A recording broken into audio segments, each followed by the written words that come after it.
4 আসন থেকে নির্বাচিত মাননীয় সদস্য জনাব মোহাম্মদ আবুল হাসনাত, আপনার সময় বরাদ্দ 2 মিনিট।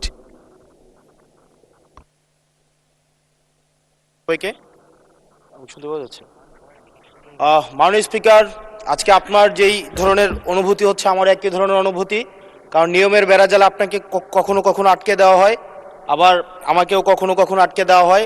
আসলে নিয়ম হচ্ছে অলওয়েজ রোলার্স যারা তাদের অনুসারেই হচ্ছে নিয়মটা চলে।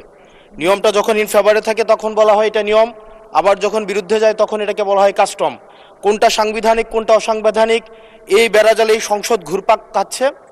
এর মাঝখানে যেহেতু দেবিদ্বার থেকে মানুষ আস্থা রেখে 1,72,000 মানুষ ভোট দিয়ে এই সংসদে পাঠিয়েছে, তাদের পক্ষে 1 মিনিট 18 সেকেন্ড কথা বলছি। আমার দেবিদ্বার থেকে চান্দিনার একটা রাস্তা আছে, যে রাস্তা দিয়ে 2 লক্ষ মানুষের যাতায়াত। মাননীয় স্পিকার, 2 লক্ষ মানুষের যাতায়াত হলেও এই রাস্তাটা মাত্র 12 ফিট, অর্থাৎ 2টা সিএনজি একসাথে 2টা ক্রস করতে পারে না। আমাদের ওখানে 11টা ইউনিয়নের মধ্য দিয়ে রাস্তাটা গিয়েছে।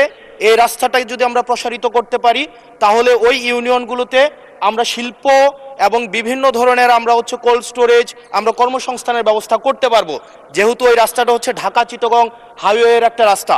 এবং এই রাস্তাটা যদি আমরা প্রশস্ত করতে পারি তাহলে আমাদের কুমিল্লা থেকে, আমাদের ঢাকা থেকে যে সিলেটের যে যাতায়াত, সেই যাতায়াত হচ্ছে আমাদের 40 কিলোমিটারের মতো কমে যাবে। মাননীয় স্পিকার, সার্বিক দিক বিবেচনায় কর্মসংস্থান বৃদ্ধি এবং যোগাযোগ হচ্ছে আমাদের 40 কিলোমিটার কমানোর জন্য আমাদের কুমিল্লা, আমাদের দেবিদ্বার থেকে চান্দিনার যে রাস্তাটা আছে সেটা 12 ফিট আছে, এটাকে প্রশস্ত করে এটাকে হাইওয়ে করার জন্য মাননীয় স্পিকার আপনার মাধ্যমে সংশ্লিষ্ট মন্ত্রণালয়কে অনুরোধ জানাচ্ছি।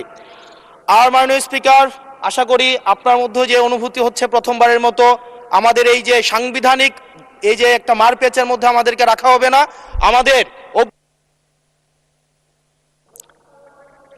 ধন্যবাদ মাননীয় সদস্য।